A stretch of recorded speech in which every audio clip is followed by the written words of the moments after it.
The desert outside Santa Fe, New Mexico, looked like it had been carved from fire. At dusk, the sand turned gold, the horizon burned red, and the wind carried the dry whisper of stories too old to remember. Asterisk, asterisk, Elena Vargas, asterisk, asterisk, sat on the back porch of her aunt's small adobe house, the heat still rising off the earth even as the sun disappeared. Her fingers were stained with ink. A half-written letter in her lap, one she'd been trying to finish for 3 years. Every time she tried to forget him, she ended up here. Every time she told herself she'd moved on, the words betrayed her. The letter was never sent because the man it was meant for didn't belong to letters. He belonged to shadows. He belonged to the cartel. And once, he had belonged to her. Mateo Cruz. She'd met him in Guadalajara 4 years ago, when she was working as a journalist chasing a story she wasn't ready for. He'd been her source, quiet, brilliant, dangerous. A man who knew too much and smiled too little. He'd warned her to leave the city. She hadn't listened. A week later, she was kidnapped by the same men she was writing about. And it was Mateo who walked into that warehouse, gun in hand, eyes black with fury, and burned her world to the ground to get her out. She'd loved him before she even understood what it meant to love a man who lived by death. He told her once, in the dark, "If I die, remember this. I only ever wanted to be the scar you can't forget." And he was, now. 3 years later, Elena was trying to be normal again. She had a small life, a quiet one, teaching literature at a community college, drinking bitter coffee in the mornings, sleeping with the lights off and the door locked. But the silence always cracked around 3 a.m., when she'd wake up drenched in sweat, hearing his voice whisper her name the way only he ever had. Elena. Half threat, half prayer. Tonight was no different. The letter trembled in her hand. She'd written the same sentence a dozen times and couldn't finish it. Greater than. You shouldn't have come back for me, because he had. Because when the police raided that compound, when the world burned and she thought it was over, she'd seen him again, standing at the edge of the chaos, bleeding, alive. And then he was gone. No body. No goodbye. Just smoke and silence. The porch light flickered. A storm was building over the hills. She gathered her papers, ready to go inside. When she heard it, the low growl of an engine approaching the house, her pulse spiked. No one drove out here. Not at night. The headlights cut through the darkness, slicing across the dirt road. The truck stopped 20 yards from the porch. The driver stepped out. Tall, broad-shouldered, moving, with the careful grace of a man who'd lived too long with danger. Her breath stopped before he even reached the light. He didn't knock. He didn't need to. Elena, he said, voice low, familiar, rougher than she remembered. The ink-stained page slipped from her hand. She whispered his name like it hurt. Mateo. He stood at the bottom of the steps, soaked from the sudden rain. The years had changed him. A faint scar above his eyebrow, silver at his temples, but the eyes were the same, dark, relentless. I thought you were dead. I was, he said simply. Then I remembered you. She shook her head. Don't say that. He stepped closer. It's the truth. Why are you here? He looked at her for a long moment before answering. Because I can't forget you. And because the people I left behind haven't forgotten me either. Her stomach dropped. You brought them here? I brought danger wherever I go, he said quietly. But I came first so they don't find you. You think I'm still that girl in Guadalajara? No, his voice softened. You're stronger now. But you still bleed the same. She flinched. Don't. He tilted his head. You think I came to hurt you? I don't know what you came for. He stepped onto the porch. Then I'll tell you. The rain picked up, lightning slicing the sky behind him.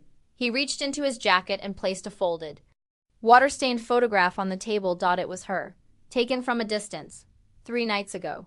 They've been watching you, he said. Her pulse quickened. Who? Men who used to call me boss. She swallowed. I don't understand. They think you know something. Something I buried before I disappeared. What do I know? His gaze burned through her. My name. She frowned. Everyone knows your name. Not the one on the papers. The real one. She stared at him, confused. You mean The one that could burn every man who ever tried to own me, he interrupted. The one I told only you. And then she remembered that night in the safe house. His hand tracing a word across her collarbone as if branding her soul. His true name. His first name. The one he said was only for her to speak. Elias. She whispered. He closed his eyes. The sound of it broke him a little. They'll come for you now, he said softly. Because they know that name is written on your heart. Lightning flashed again. The world smelled of ozone and rain and danger. Then we run, she said. He shook his head. I didn't come to run. I came to end it. And what if you die this time? He stepped closer, close enough that she could feel the warmth of his breath. Then at least I die knowing I came back to finish what I started. And what was that? He reached out, brushed the wet hair from her face. You! The thunder rolled, closer now. In the distance, another engine roared. Mateo's hand went to his gun. They found me. Then we leave now. He looked at her, really looked. And in that moment, she saw something she hadn't before. Not a killer, not a savior, but a man who had spent his entire life trying to build an empire out of his own ruin. You're not safe with me, he said. Then I'm safest where you are. His jaw clenched. You still don't listen. She smiled faintly through the fear. You still don't scare me. And before he could argue, she took his hand, pulled him toward the truck. The rain fell harder, washing the ink from the half-written letter still lying on the porch. The wind carried it away, the words blurring into nothing. Only one line remained legible as it disappeared into the dark. Greater than. You shouldn't have come back for me. But he had. And the storm was just beginning. The rain chased them north. By the time Elena Vargas and Mateo Cruz reached the highway, the desert had turned to mud, lightning clawing the horizon like it wanted to tear open the world. The truck's headlights cut through the storm, the wipers barely keeping up. Elena sat rigid in the passenger seat, her fingers clenched around the seatbelt. Every breath a reminder of how alive and how close to death she was. Mateo drove in silence. The storm painted him in flashes, the sharp line of his jaw, the blood on his temple, the calm focus of a man who'd lived too long in the company of danger. Finally, she found her voice. Where are we going? He didn't look at her. Safe house at Albuquerque. How long have they been watching me? 2 weeks. 2 weeks, she repeated, incredulous. And you didn't think to warn me? I didn't think I'd still be breathing by now. She turned sharply toward him. You could have sent a message. He smirked, just barely. You don't answer messages from ghosts. They stopped before dawn. A dirt road led to a small ranch house nestled against a ridge. Dark windows, one porch light flickering weakly against the wind. This is it? She asked. Only until the storm passes, he said. And after that? After that, we see who comes first. The law or the men I used to feed. Elena stepped out into the rain, wrapping her coat tight around her. The cold hit her lungs like a slap. The smell of wet earth filled the air. She followed Mateo inside. The door creaking open to a room stripped of comfort, a cot, a wood stove, maps pinned to the walls with bullet casings. You've been here before, she said. Years ago. With who? He hesitated. No one who lived long enough to matter. She flinched at the bluntness. He didn't seem to notice. When she found the courage to speak again, the stove was lit, the rain a steady drumbeat on the roof. You said they're coming for me because I know your name, she said. But that can't be the only reason. It isn't. Then tell me. He poured 2 fingers of whiskey into an old glass and handed it to her. Drink first. She took it but didn't sip. Tell me. He stared at the fire, the flames reflected in his eyes. Before I disappeared, I hid something. Something every man in the cartel would kill for. What? A ledger, he said. Names, routes, payments, judges, police, everything. It's the only proof of what we were. And the only thing that could bury them. She swallowed. Where is it? He looked at her. You tell me. Her breath caught. What are you talking about? When they took you, he said quietly.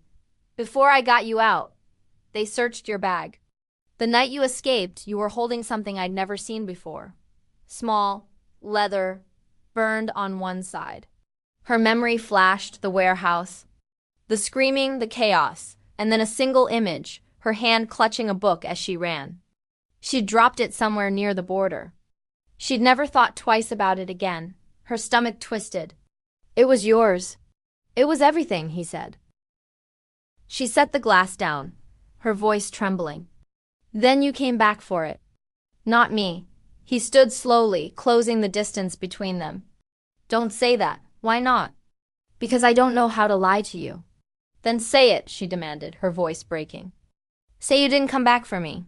He stared at her for a long, unbearable moment, his jaw tightening.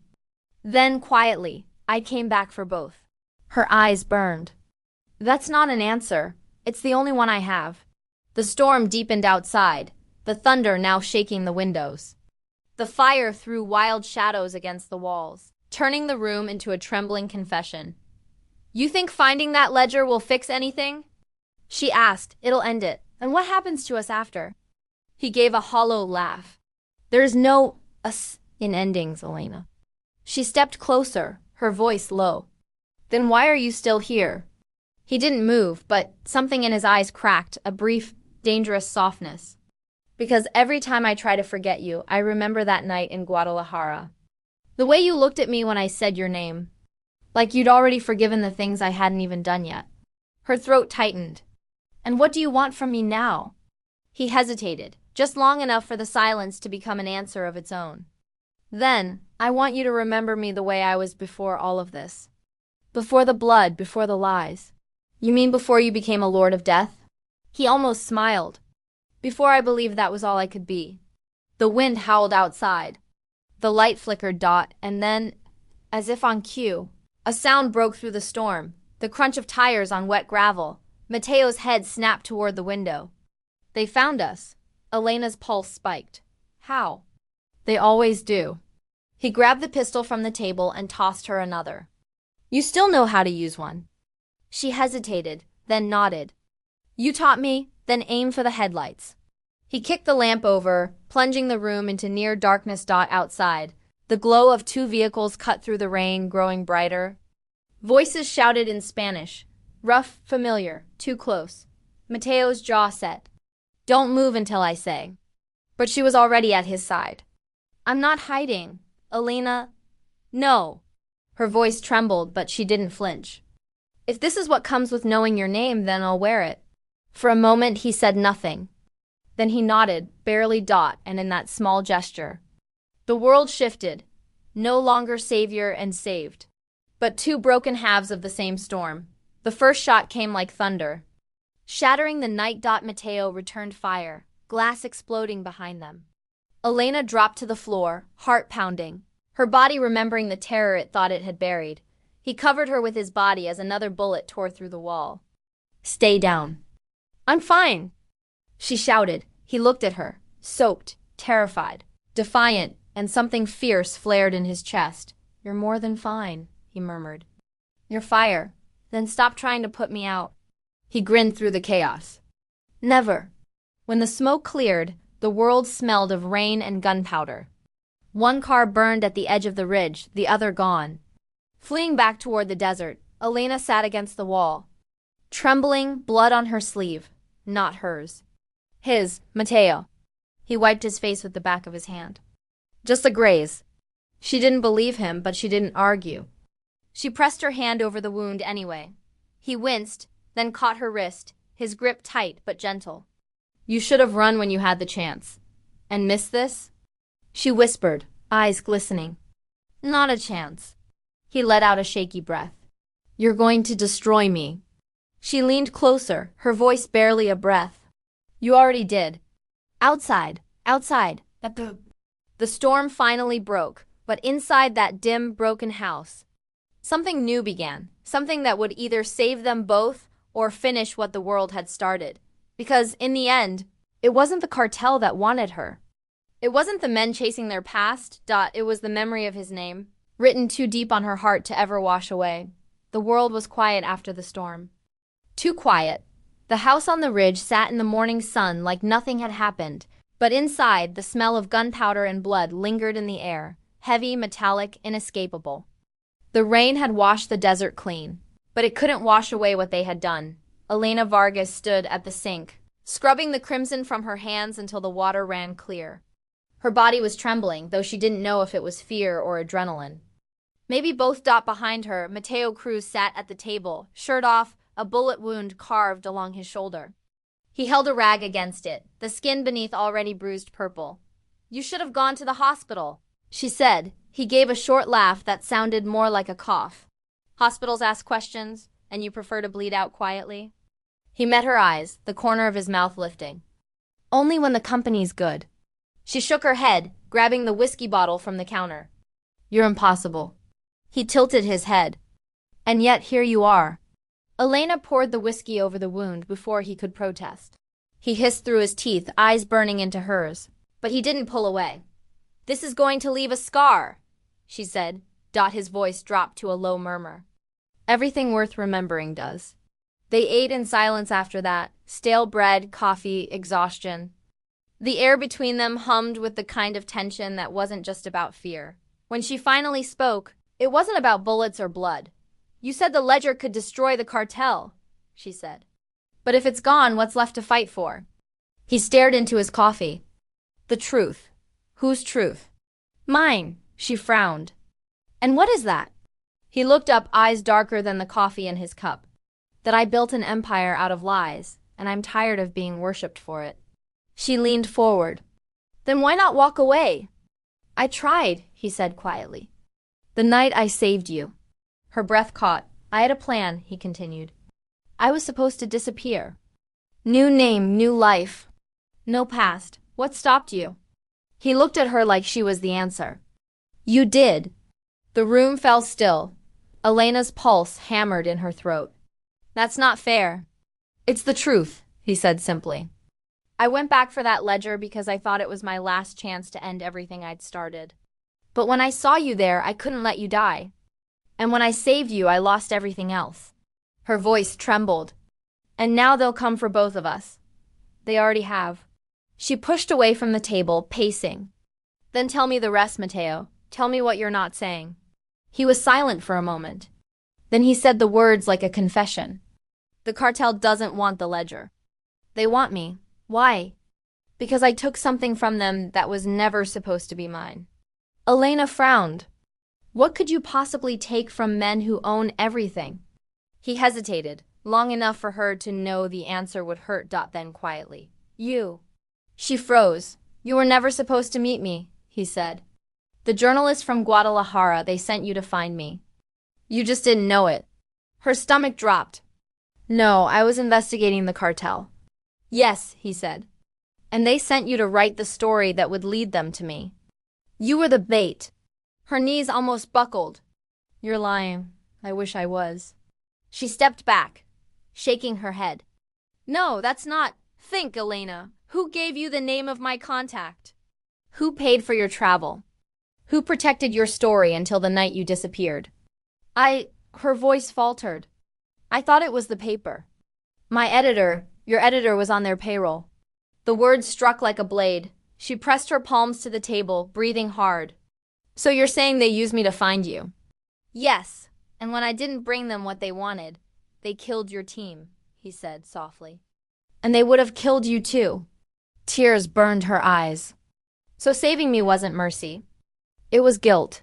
His jaw tightened. "It was survival." The silence stretched between them until the wind outside began to sound like voices. Finally, she whispered, "All this time, I thought you came back for me." "I did," he said. "But not to save you. To warn you." "Warn me about what?" He met her eyes. "That they'll never stop until you forget me. Until you erase every trace of my name." She laughed bitterly through her tears. "Then I'm already doomed."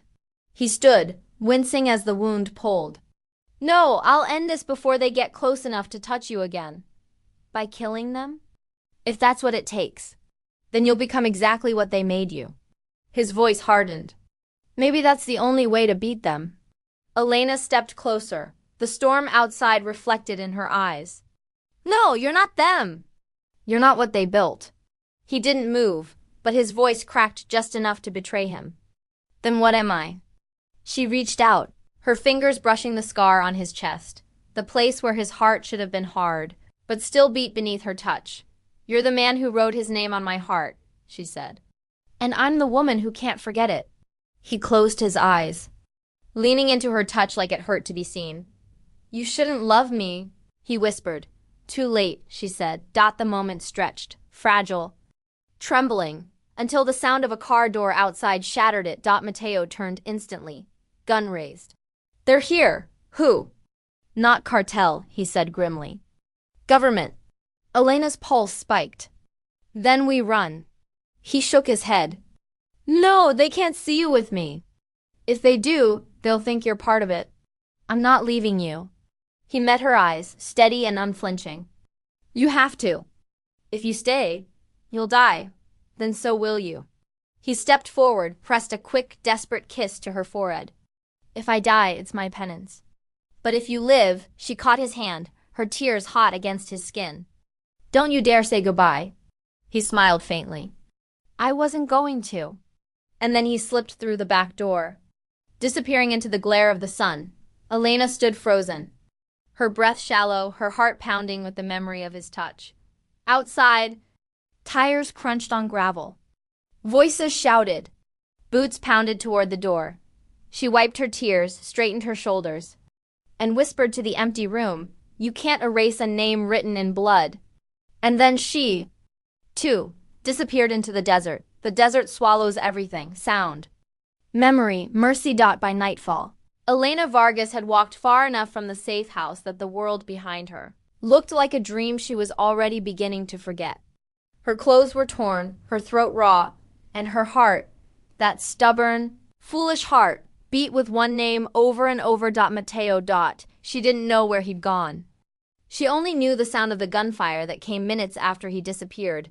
It echoed across the desert like thunder without rain. She'd waited too long to move. And when she finally did, she ran toward it. The wind tore at her hair as she climbed the ridge. Below, headlights cut through the dark. 3 black SUVs. Government plates, engines idling. She dropped low, crawling across the sand until she saw them. Agents in tactical gear, weapons raised. And in their center, bound, bloodied, kneeling, was Mateo Cruz. His shirt was torn, wrists zip-tied, a gash across his cheek. But even on his knees, he looked like the man the desert couldn't kill. A voice came from behind one of the agents. A man in a gray suit stepped into the circle, clean shoes sinking into the sand. "Senator Cruz," the man said, voice smooth as oil. "You have a talent for resurrection." Mateo spat blood onto the dirt. "You have a talent for talking too much, agente." Elena froze. The man's face caught the moonlight. Sharp features, cold eyes. She recognized him from the file photos. Agent Salazar. A name whispered in the same breath as corruption. "You've been a ghost for 3 years," Salazar said. "And now here you are, walking right into our hands." "I didn't come to surrender," Mateo said. Salazar smiled thinly. "Of course not. You came to protect your lover." Mateo's jaw tightened. Salazar crouched down. "You think we didn't know? The girl with the ink-stained hands, the one who writes her pain into paper? You told her your name, didn't you? The real one." Mateo stayed silent. "That name could end you," Salazar continued. "But lucky for us, it can also end them." He stood, signaling to his men. "Bring her in." Mateo's head snapped up. "No." And then Elena realized they knew she was there. A hand clamped around her from behind, dragging her to her feet. A flashlight hit her face, blinding her. She kicked, screamed, but 2 men held her tight. "Let her go." Mateo roared, struggling against his restraints. Salazar turned, smiling at her like a man admiring his own cruelty. "Ah, the ghostwriter of the cartel's last confession." Elena spat at him. "You don't know what I've written." He wiped his face calmly. "You're right. But I know what you've seen." He looked at Mateo. "You told her where it is, didn't you?" "The ledger." Mateo's eyes burned. "You think I'd risk her life for paper?" Salazar tilted his head. "You already did." He nodded to his men. "Put her down." A shove sent Elena to her knees beside Mateo. The air smelled of dust and blood. Their eyes met, hers wide with fear, his filled with something worse, resignation. "They'll kill you," she whispered. He smiled faintly. Not if I kill them first. Mateo, close your eyes. Before she could answer, he moved Dot in a blur of violence. He snapped the zip tie against the edge of a broken rock, grabbed a gun from the nearest man, and fired. The desert exploded into chaos. Elena hit the ground, hands over her ears, sand stinging her face. She could hear his voice, shouting orders, curses, her name and the sound of men falling. Then silence. When she opened her eyes, Salazar was gone. The agents were down. Smoke hung over the scene, gray against the stars. Mateo was standing, barely. His hand was pressed to his side, dark blood seeping through his fingers. She ran to him. You're hit. He looked down, almost amused. I've been hit before. Not like this, she said, voice breaking. We need to get you help. No hospitals, he said, his breath shaking. No one can know I'm alive. Then what? You bleed out in the sand while the world forgets you? He smiled weakly. That's not the worst ending I've had. She caught his face in her hands. You don't get to do this again. You don't get to save me and die for it. His voice dropped soft, almost tender. Then what do I do, Elena? Live, she said. With me. He laughed, but it came out broken. You still believe there's a within our story? I believe there's a choice. He leaned into her touch. You always did see what I couldn't, then let me show you. He looked at her, eyes full of everything he'd never said. You're my only truth, he whispered. She kissed him then, fierce, desperate, soaked in tears and blood and rain. When they broke apart. She whispered, tell me where the ledger is. He hesitated. Please, she said. If we find it, this ends. He nodded slowly. Under the chapel. The one in Santa Fe, beneath the altar. Her breath caught. That's where I was born. He smiled faintly. Maybe that's why I trusted you with it. And then his body went limp against her. Mateo! She caught him as he fell, pressing her hands against the wound. His eyes fluttered, unfocused. Don't, she whispered. Don't you leave me. He smiled weakly, voice barely a breath. If I do, find the ledger. Burn it. No, he gripped her hand, blood smearing her skin.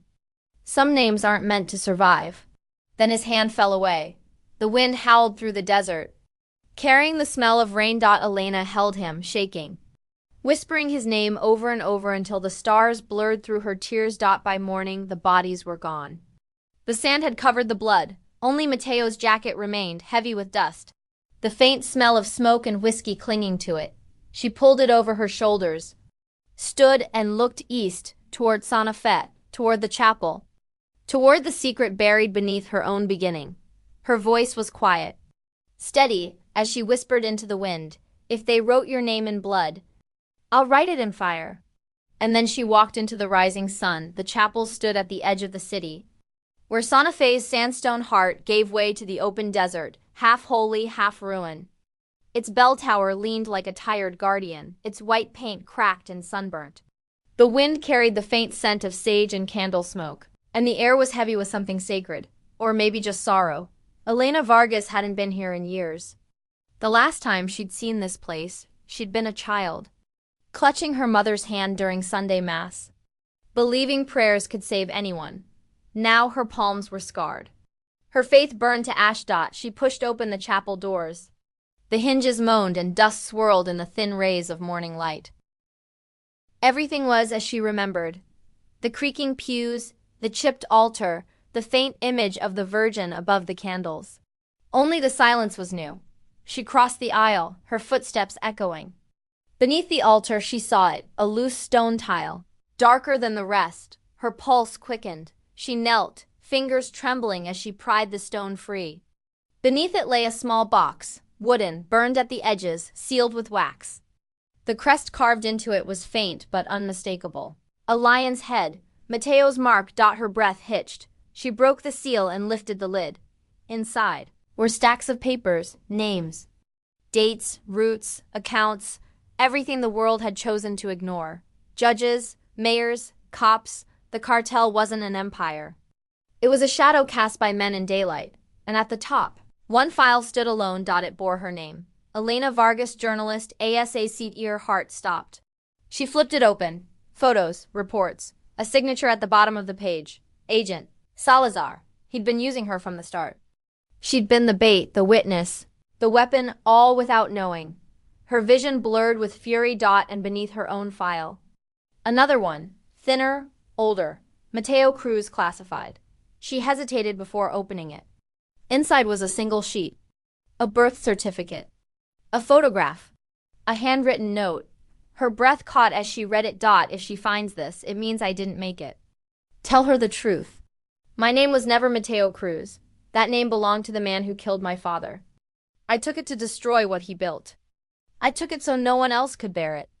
I was born Elias Vargas. She dropped the page. The air vanished from her lungs. Vargas. Her name, her blood, her brother. She sank to the floor, trembling. The truth hit her like a bullet, sharp, merciless, rewriting every memory she'd ever held of him. He hadn't saved her out of love. He'd saved her out of guilt. And yet, somehow, that didn't change what she felt. Because when he'd said you bleed only for me, she hadn't understood. Now she did. It wasn't ownership. It was legacy. A sound broke the silence. Footsteps at the door. Elena rose, tucking the files into her bag. If you're here to finish what he started, she said, you're too late. A familiar voice answered from the shadows. No one finishes what Elias starts. Agent Salazar stepped into the light, a pistol in his hand.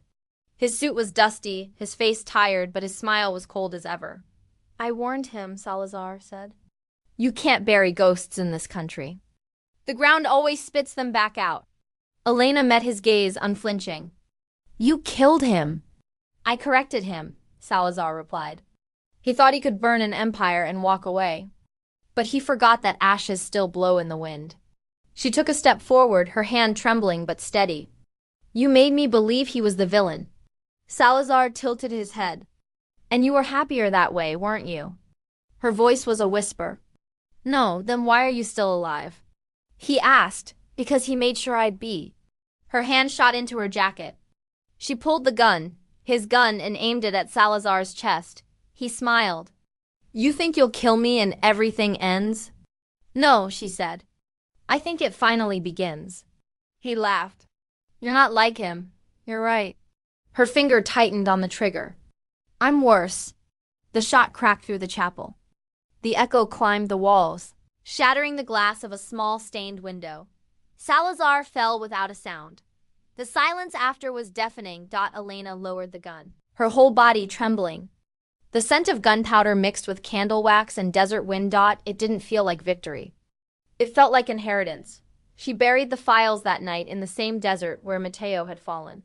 Beneath the stars, she set the box ablaze, watching the flames consume the lies, the names, the proof. When the last paper turned to ash, she whispered, You were right.